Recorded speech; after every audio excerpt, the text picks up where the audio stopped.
الحمد لله نحمده ونستعينه ونستغفره ونؤمن به ونتوكل عليه ونعوذ بالله من شرور أنفسنا من يهده الله فلا مضل له ومن يضلله فلا هادي له ونشهد أن لا إله إلا الله وأن محمدا عبده ورسوله أما بعد فقد قال الله تعالى في كلامه المجيد وفي فرقانه الحميد فأعوذ بالله من الشيطان الرجيم بسم الله الرحمن الرحيم بسم الله الرحمن الرحيم فلولا نفر من كل فرقة منهم طائفة ليتفقهوا في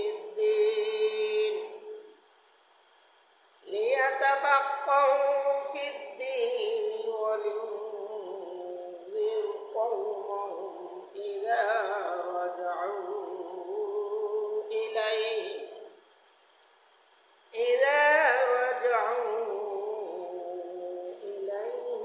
لعلهم يحذرون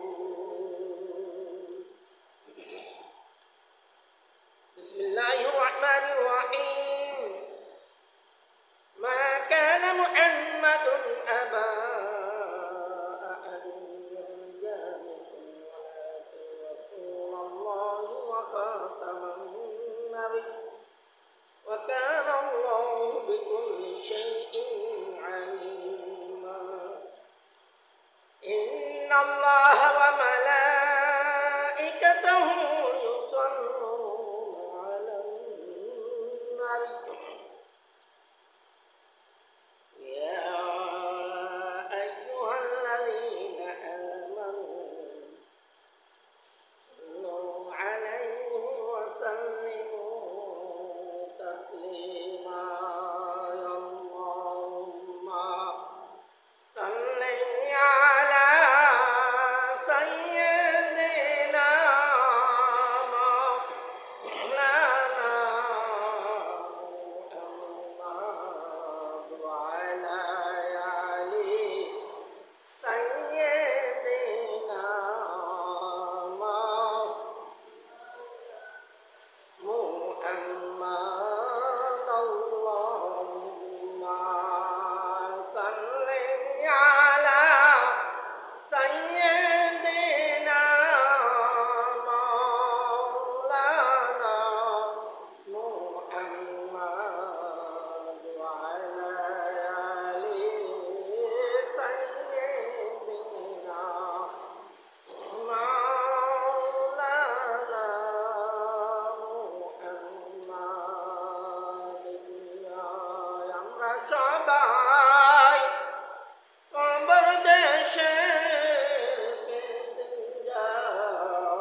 عليكم ورحمة الله تعالى وبركاته.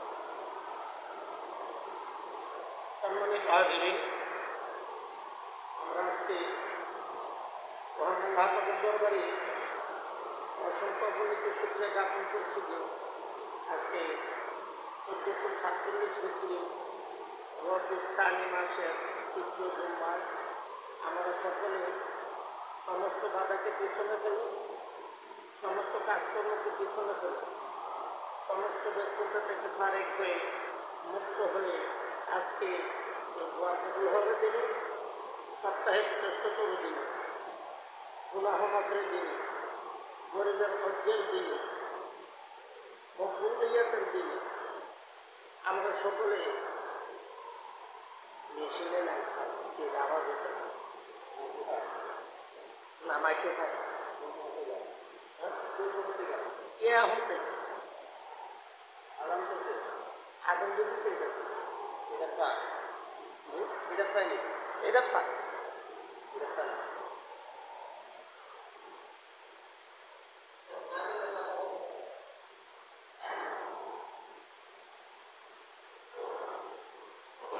মেশিনে লাগবে ব্যাটারিটা গেল জানি না। আমরা সকলে মসজিদে এসে উপস্থিত হতে পেরেছি, এই জন্য সকলে শুকরিয়া করি বলে আলহামদুলিল্লাহ। সম্মানিত হাজিরিন, আমরা সকলে মসজিদে এসে সুস্থ অবস্থায় মসজিদে এসে উপস্থিত হতে পেরেছি, এর জন্য সকলে আবারও বলে আলহামদুলিল্লাহ। তো সম্মানিত হাজিরিন, আজকে একবার আলোচ্য বিষয় হচ্ছে ইলমের ফজিলত সম্পর্কে।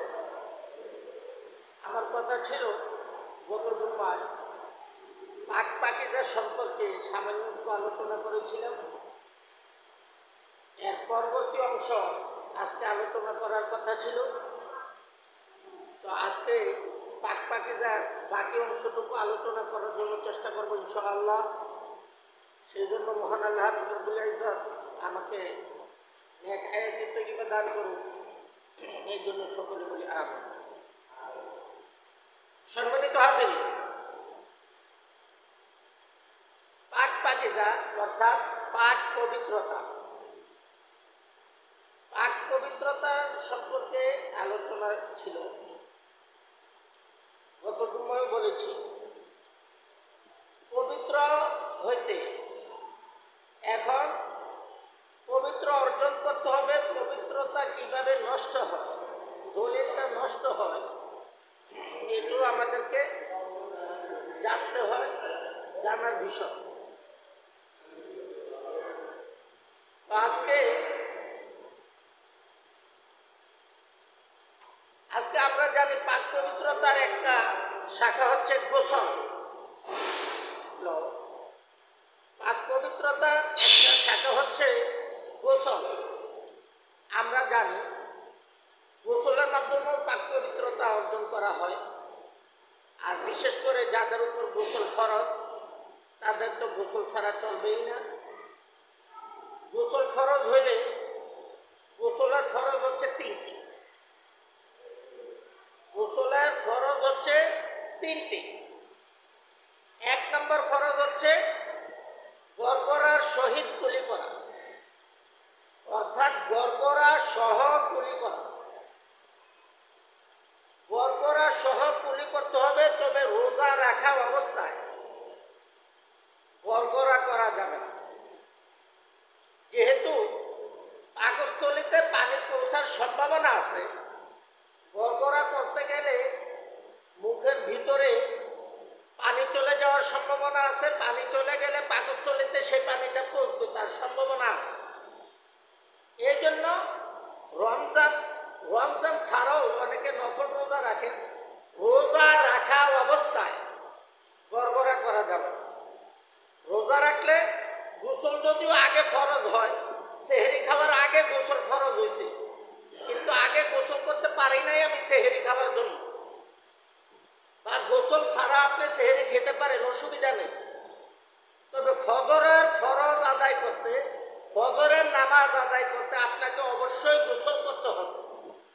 আর এই গোসল করতে হলে গোসলের ফরজ আদায় করতে হবে। গোসলের ফরজ হচ্ছে গড়গড়ার সহিত কুলি করা। এখন আপনি গোসল করবেন, শুভে সাদিক হয়ে গেছে, এখন আপনি গোসল করতে পারবেন। গোসল করতে হবে কিন্তু গড়গড়া করা যাবে। গড়গড়া করলে পাকস্থলীর ভিতরে যেহেতু পানি পৌঁছার সম্ভাবনা আছে, এই জন্য গড়গড়া করা নিষিদ্ধ। আর এই জন্য আপনাকে গড়গড়া করা যাবে না। হ্যাঁ, আপনি যদি আগে ভালোভাবে পানি পান করে গলা ভিজে আছে এমন যদি মনে হয় তাহলে কুলিও প্রয়োজন নেই। আর এমন যদি মনে হয় যে না গলা শুকিয়ে গেছে তাহলে আপনি কুলি করবেন, গড়গড়া করবেন না। কুলি করবেন, গড়গড়া করবেন না। 2 নম্বর ফরজ হচ্ছে নাকের ভিতরে নরম জায়গা পর্যন্ত পানি পৌঁছানো।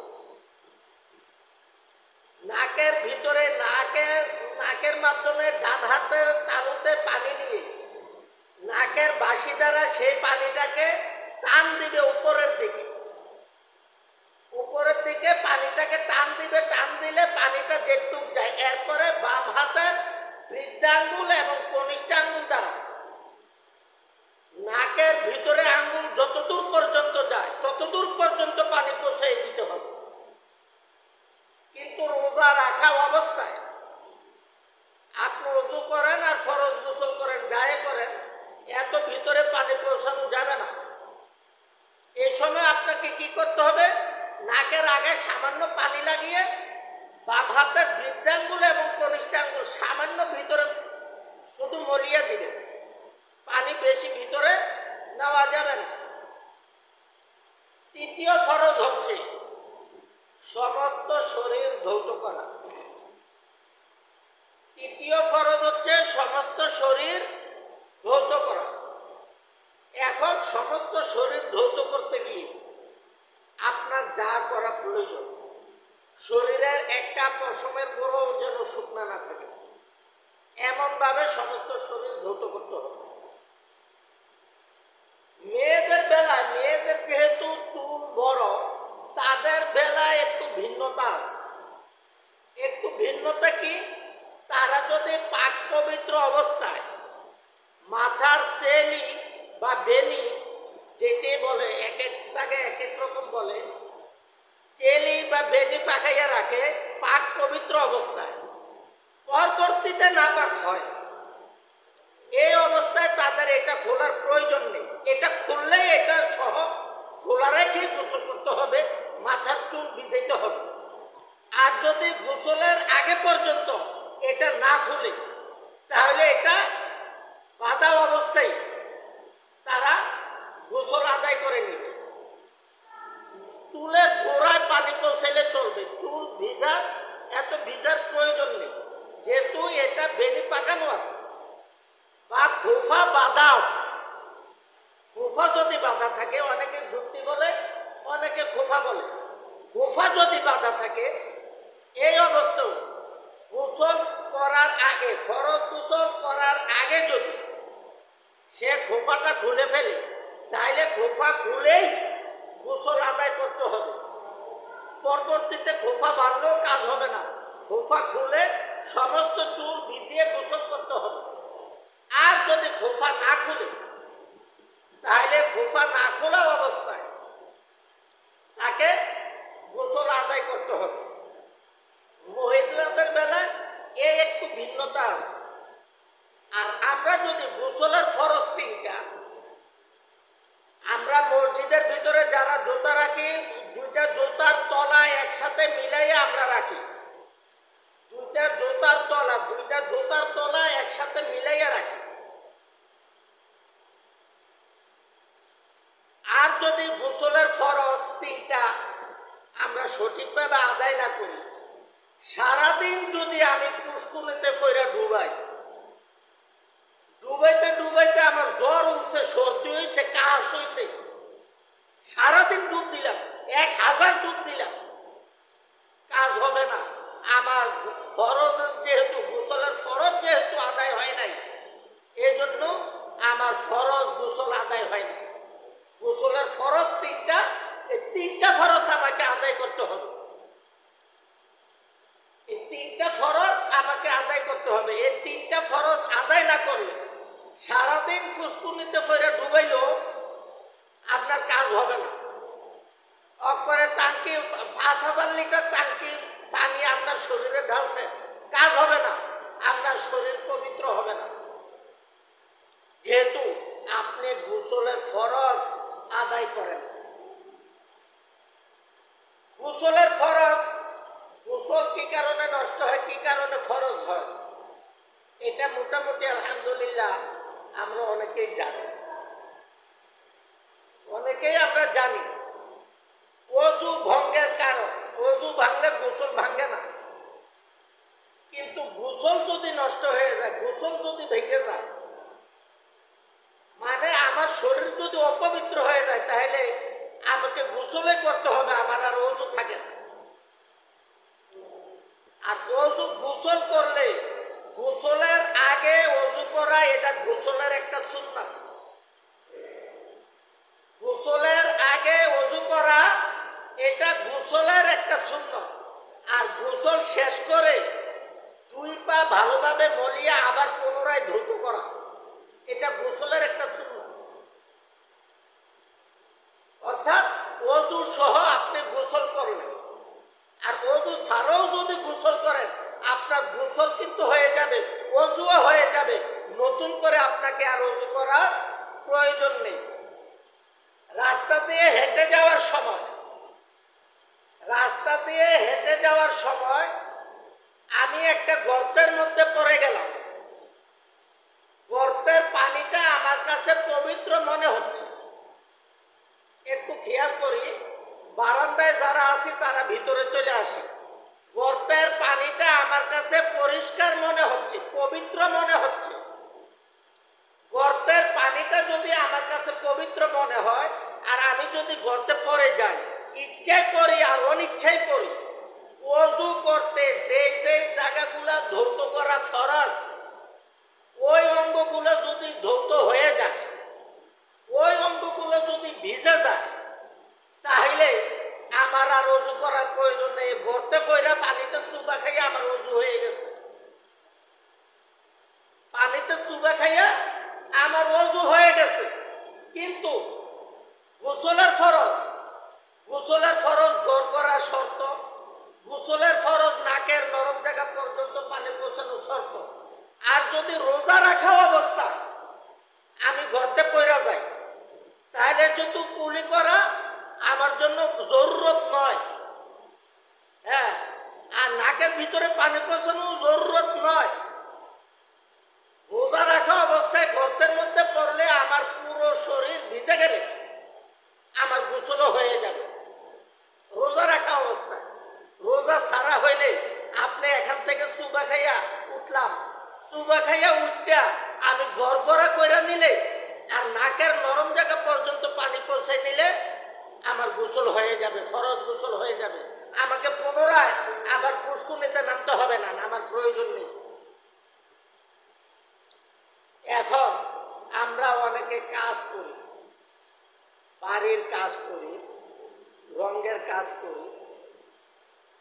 এই অবস্থায় রং যদি আমার হাতে কোথাও লেগে থাকে, হাতে বা পায়ে বা মুখে, রং যদি আমার হাতে বা পায়ে বা মুখে কোথাও লেগে থাকে, ওযু করতে গিয়ে আমি দেখলাম না, ওযু করে চলে আসলাম, পরবর্তীতে আমি দেখতে পাইলাম আমার কোনো জায়গায় হাতে বা পায়ে, পায়ে যে জায়গাটা পানি দ্বারা ধৌত করা ফরজ, ওই জায়গাটার মধ্যে বা 2 হাতের কনুই সহ ধৌত করা ফরজ, ওই জায়গাটার মধ্যে আমার রং লেগে আছে বা চুনা লেগে আছে বা আঠা লেগে আছে, আঠা জাতীয় কিছু লেগে আছে, এটার ভিতরে যেহেতু পানি পৌঁছবে না, এই জন্য এটা উঠাইয়া আমাকে পুনরায় ওযু করার প্রয়োজন নেই। রং বা চুনা বা আঠা উঠাইয়া শুধু এই জায়গাটা ধৌত করে নিলে চলবে, নতুন করে আমার ওযুর প্রয়োজন নেই। এখন এমনও হইতে পারে যে আমি অজু করছি, মাথা মাসেহ করছি কিনা সন্দেহ হইতেছে, বা মুখটা ধুইছি কিনা সন্দেহ হইতেছে, দুই পা বা এক পা আমি ধুইছি কিনা সন্দেহ হইতেছে। এমন যদি সন্দেহ থাকে তাহলে পুনরায় আমাকে নতুন করে অজু করার প্রয়োজন নেই। যে অঙ্গটা ধুইছি কিনা সন্দেহ হইতেছে ওই জায়গাটা যদি আমি পুনরায় ধুয়ে নিই তাহলে আমার অজু হয়ে যাবে, নতুন করে অজুর আমার প্রয়োজন নেই। অজু ভঙ্গের কারণ আছে 7টা। এখন এই 7টা কারণও আপনাকে, আমাকে, আমাদের সকলকে মুখস্থ করতে হবে। কেন মুখস্থ করতে হবে? এই 7টা কারণ মুখস্থ করা আমাদের জন্য ফরজ। কেন ফরজ? এই 7টা কারণ যদি আমরা মুখস্থ না করি, এই 7টা কারণ যদি আমরা না জানি, আমাদের জানা না থাকে, তাহলে 7টা কারণে যে অজু ভঙ্গ হয়ে যায়, অজু ভঙ্গ হইল আমি বুঝতে পারলাম না, জানতে পারলাম না, অজু আমার নষ্ট হয়ে গেল, কিন্তু আমি বুঝলাম না, আমি জানলাম না। তো এই জন্য কি কারণে অজু ভাঙ্গা যায় এটা আমাদের জানতে হবে। এখন কইবেন হুজুর কেমনে কেমনে অজু ভাঙ্গা যায় এটা আমরা জানি। হ্যাঁ, আপনি গয়না দেখেন আপনি 7টা মিলাইতে পারেন কিনা। 7টা যদি আপনি মিলাইতে পারেন তাহলে আপনার ঠিক আছে। 1 নম্বর হচ্ছে প্রস্রাব বা পায়খানার রাস্তা দিয়া কোনো কিছু বাহির হওয়া, যা কিছুই বাহির হোক, প্রস্রাব বা পায়খানার রাস্তা দিয়া যা কিছুই বাহির হোক, সামান্য কিঞ্চিত জাররা পরিমাণ যদি কোনো কিছু বাহির হয় আপনার অজু নষ্ট হয়ে যাবে। দ্বিতীয়ত হচ্ছে মুখ ভরিয়া বমি হওয়া। মুখ ভরিয়া বমি হওয়া, বমি কেহ ইচ্ছা করে করে না, এজন্য বমি হওয়া। বমি যদি সামান্য আমরা যতটুকু পরিমাণ থুতু ফালাই, থুতু ফালাইবার সময় আমরা যতটুকু পরিমাণ থুতু ফালাই, এতটুকু পরিমাণ যদি বমি আসে বা ডেকুরের সাথে ভিতর থেকে কিছু আসে, এটা ফেলে দিলাম, অজু ভাঙবে না। কিন্তু 1 কুলি পরিমাণ, আমরা 1 কুলি পানি যতটুকু পরিমাণ নেই, কুলি করতে 1 কুলি পানি যতটুকু পরিমাণ নেই, এতটুকু পরিমাণ বমি যদি ভিতর থেকে আসে, এটা আমরা ফেলে দেব না। আপনি তো আর খাইতে পারবেন না, আমিও খেতে পারবো না, এটা খাইতে পারবো না, কিন্তু এতটুকু পরিমাণ আসার কারণে আপনার আমার আমাদের সকলের ওজন নষ্ট হয়ে গিয়েছে। 3 নম্বরে শরীরের ক্ষতস্থান হইতে রক্ত, পুজ বা পানি বাহির হইয়া গড়াইয়া পড়ে। শরীরের ক্ষতস্থান হইতে রক্ত, পুজ বা পানি বাহির হইয়া গড়াইয়া পড়ে। এখন শরীরের ভিতর থেকে পশমের গোড়া দিয়ে ঘাম আসবে, পুজ আসবে না, রক্ত আসবে না। পশমের গোড়া দিয়ে রক্ত আসবে না, পুজো আসবে না, পানি আসবে শরীরের পশমের গোড়া দিয়া, অক্ষত অবস্থায়, অক্ষত জায়গা দিয়া ঘাম যেটা আসে এটা বাহির হইলে আমাদের ইয়ে হয় না, ওজন নষ্ট হয় না। কিন্তু ক্ষত জায়গা দিয়ে যদি বাহির হয়, আপনার আমার যারে বাহির হোক ওজন নষ্ট হয়ে যাবে, ক্ষত জায়গা দিয়ে বাহির হইলে। এখন বলবেন হুজুর রক্ত বা পুজ বা পানি বাহির হইয়া গড়াইয়া পড়ার সুযোগ দেয় নেই, সামান্য একটু বাহির হয়েছে আমি মুচ্ছা লেগেছি, আবার বাহির হয়েছে আবার মুচ্ছা লেগেছি, টিস্যু আছে, গামছা আছে, রুমাল আছে, তোয়াইলা আছে, আমি মুচ্ছা লেগেছি, এমন যদি হয় তারপরও আপনার ওজু নষ্ট হয়ে যাবে, ওজু করতে হবে। হ্যাঁ, অনেকের আছে অনবরত বাহির হইতে থাকে, এটা তার অসুস্থতা, অনবরত বাহির হইতে থাকে, এটা তার অসুস্থতা। এই অসুস্থতার কারণে আল্লাহ মাফ করলো ওলা, আপনি অজু করবেন, সাথে সাথে নামাজ আদায় করবেন, সাথে সাথে নামাজ আদায় শেষ, আপনার অজুও শেষ। অজু করবেন নামাজ শেষ, আপনার অজুও শেষ। নতুন করে নামাজের জন্য নতুন করে অজু করতে হবে। আপনি নামাজের পরে কোরআন তেলাওয়াত করবেন, নতুন করে আবার অজু করে কোরআন তেলাওয়াত করেন, আপনার সমস্যা নেই। আপনি জানাজা করবেন, জানাজাটাও যেহেতু নামাজ, এই নামাজের সাথে মাঝখানে কোনো দেরি না করে যদি জানাজা পড়েন, তাহলে আপনার জানাজার জন্য আর অজু লাগবে না। কিন্তু যদি দেরি হয় তাহলে পুনরায় অজু করতে হবে। এই অবস্থা। এখন মনে করেন আমার হাত কেটে গেছে, এখন আমার এখানে ব্যান্ডেজ লাগছে। এখন এই রক্ত, পুজ বা পানি এটা তো এখান থেকে আর পড়ে না। এখন করণীয় কি? এখন করণীয় হচ্ছে ব্যান্ডেজ ভিজা যদি আপনার ব্যান্ডেজের উপর দিয়ে রক্ত, পুজ বা পানি দেখা যায়, তাহলে আপনাকে নতুন করে ওযু করতে হবে। আর যদি দেখা যায় না, ভিতরে ভিজা অনুভব হয়, ব্যান্ডেজের ভিতরে ভিজা এটা অনুভব হয়, তাহলেও আপনাকে নতুন করে ওযু করতে হবে। এখন ব্যান্ডেজের ভিতরে তো আগে ভিজা শুকাইয়া গেছে, আপনাকে নতুন করে ওযু করতে হবে। ওযু কইরা আপনি যদি পারেন ব্যান্ডেজ খুলে ফেলেন, না পারলে ব্যান্ডেজ খুললে যদি আপনার শারীরিক অসুবিধা হয়, তাহলে আপনাকে খোলার প্রয়োজন নেই। এই ব্যান্ডেজ রাখতে হবে আপনাকে। এই ব্যান্ডেজ রাখা অবস্থায় আপনাকে সমস্ত ওযু নতুন করে আদায় করতে হবে। এখন মনে করেন এই অবস্থাকে আমি প্রতিবেলায় ওযু করতে হবে। প্রতিবেলায় ওযু করতে যদি আপনার স্বাস্থ্যের ক্ষতি হয়, গরম পানির ব্যবস্থা না থাকে, তাহলে আপনার প্রতিবেলায় ওযু করার প্রয়োজন নেই। গরম পানির ব্যবস্থা থাকলে তাহলে গরম পানি দিয়েও করতে হবে। এখন পানি লাগানো যাবে না, এমনও হইতে পারে গরম হোক ঠান্ডা হোক পানি লাগানো যাবে না। এই অবস্থায়ও আপনাকে পানি যেহেতু লাগানো যাবে না, ব্যান্ডেজের উপর দিয়ে আপনি কি করবেন? এই ব্যান্ডেজের উপর দিয়ে হাতটা ভিজাইয়া আপনি মাসাজ করে দিতে হবে। হাতটা মাসাজ করে দিতে হবে, মুছে দিতে হবে। ব্যান্ডেজটা খুললে যদি আপনার অসুবিধা না হয়, ব্যান্ডেজ খুলে মুছে দিতে হবে। ব্যান্ডেজটা খুইলা ধুইতে যদি আপনার অসুবিধা না হয়, ব্যান্ডেজ খুইলা আপনাকে ধুইয়া নিতে হবে। ধুইয়া দিলে অসুবিধা, মুছে দিতে হবে। মুছে দিলে অসুবিধা, ব্যান্ডেজ খুললেই আমার অসুবিধা। তাইলে ব্যান্ডেজ না খুলেই আপনাকে ব্যান্ডেজের উপর দিয়ে আপনাকে মুছে দিতে হবে। এরপরও ওযু করতে হবে। এটাই করণীয়, এটাই ফরজ। 4 নম্বর ফরজ, মুখের ভিতর থেকে রক্ত যদি থুতু পরিমাণ বাহির হয়,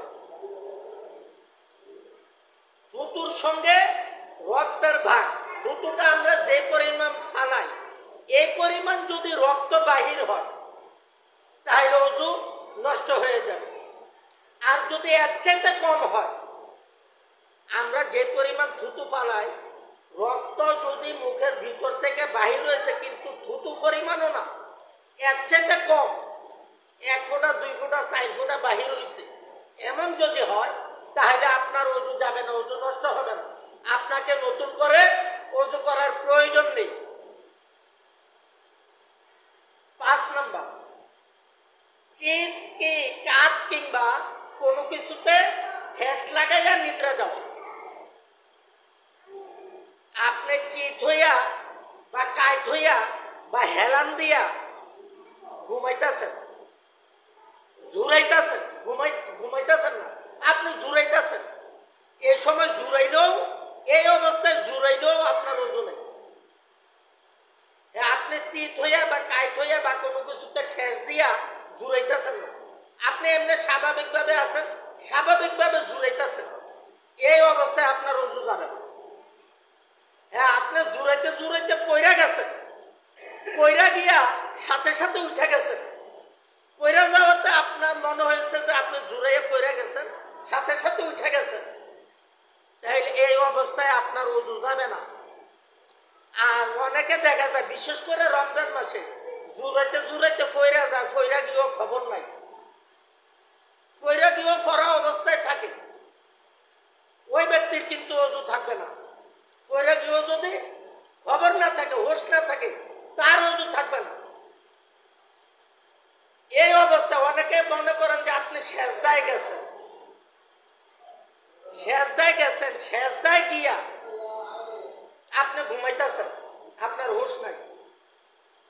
সেজদায় গিয়া আপনার যদি মনে হয় যে আপনি ঘুমাইয়া গেছেন, আপনার হুঁশ নাই, ইমাম সাহেব বা আপনার পাশের মুসল্লিরা উঠা বসে গেছে বা দাঁড়াইয়া গেছে, আপনার খবর নাই, এখন আপনার ওযু নাই।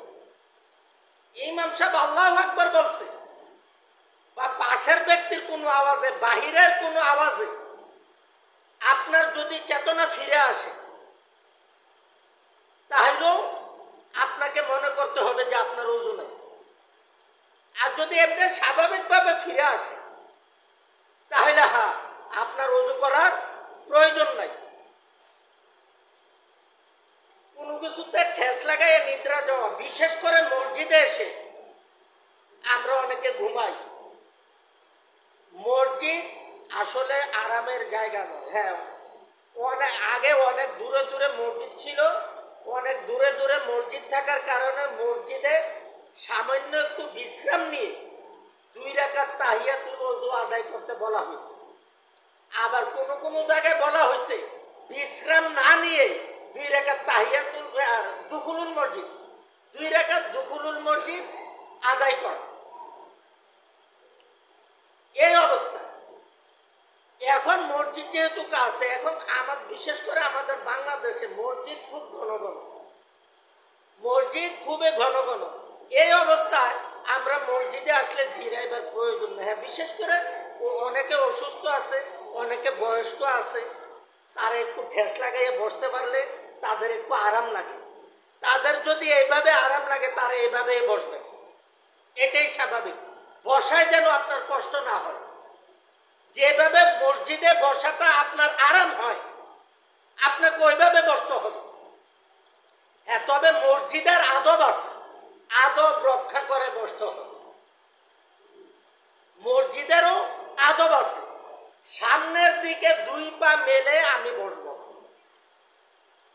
মসজিদের ভিতরে হোক বাহিরে হোক, কাবার দিকে পা দিয়ে কখনো বসবো না।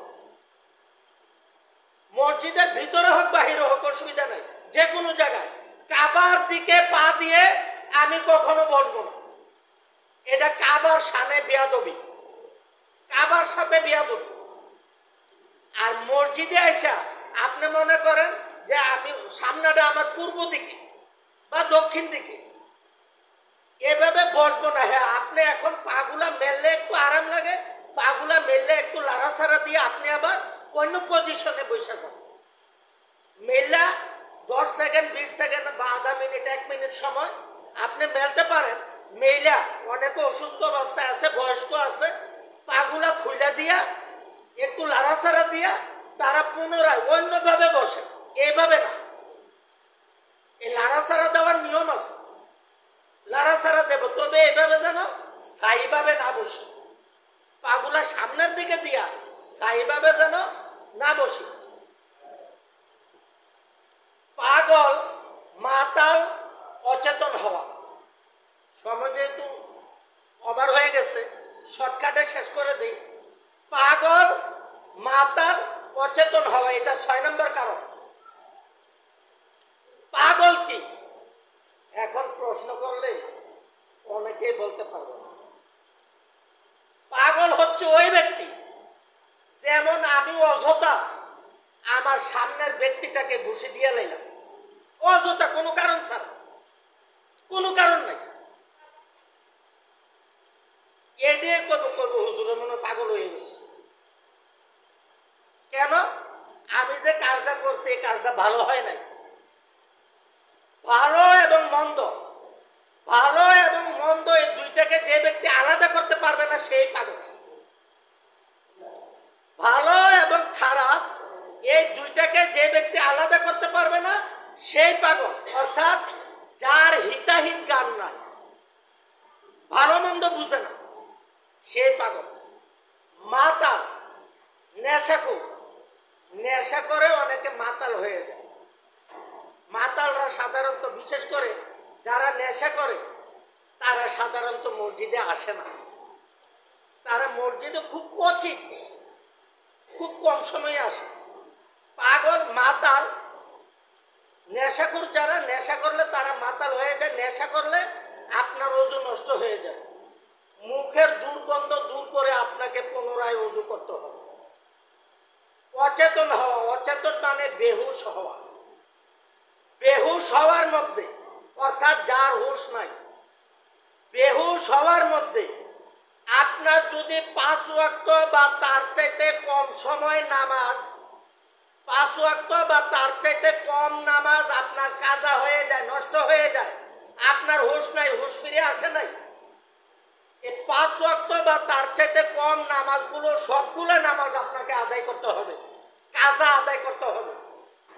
আর তার চাইতে 5 ওয়াক্তের বেশি নামাজ যদি আপনার নষ্ট হয়ে যায় বেহুশ হওয়ার কারণে, বেহুশ হলে যেহেতু ওযু থাকবে না, বেহুশ হওয়ার কারণে বেশি নামাজ নষ্ট হয়ে গেছে, তাহলে 5 ওয়াক্তের বেশি নামাজ নষ্ট হয়ে গেলে আপনার ওই নামাজগুলো আদায় করতে হবে না।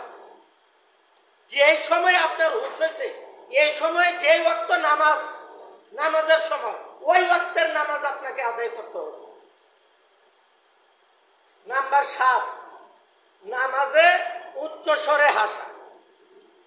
নামাজে যদি কেউ উচ্চ স্বরে হাসে, এখন বিশেষ করে বাচ্চারা হাসে বেশি, আমরা যুবকরা অনেকে হেসে ফেলি। আমি নামাজের ভিতরে হাসতেছি অথবা কাঁদতেছি, আমার পাশের ব্যক্তি যদি বুঝতে পারে আমি হাসতেছি বা কাঁদতেছি বা ব্যথায় শব্দ করতেছি, তাহলে আমার ওযুও নাই, নামাজও নাই। আর যদি আমার হাসি আইসে গেছে বা কান্না আইসে গেছে বা ব্যথায় আমার কোনো শব্দ, কোনো আওয়াজ আইসে গেছে, সাথে সাথে আমি নামাজটা ছেড়ে দেই। নামাজটা ছেড়ে দিলে আমার নামাজটা নষ্ট হয়ে গেছে, কিন্তু ওযু আছে, ওযু যায় না। আর নামাজ যদি না ছাড়ে তাহলে আমার নামাজও নাই, ওযুও নাই, পুনরায় ওযু করতে হবে। এই 7টা ওযু ভঙ্গের কারণ, এই 7টা আমাদের পাক পবিত্রতা। এই পাক পবিত্রতার জন্য এই 7টা ওযু ভঙ্গের কারণ আমাদের সকলকে জানতে হবে। আমরা সকলে জানার জন্য চেষ্টা করব ইনশাআল্লাহ। যা কিছু আলোচনা করা হয়েছে তার উপর আমাদের সকলকে আমল করার জন্য তৌফিক দান করুন। এর জন্য সকলে বলি আমিন। ওয়া আখিরু দাওয়ানা আনিল হামদুলিল্লাহি রাব্বিল আলামিন।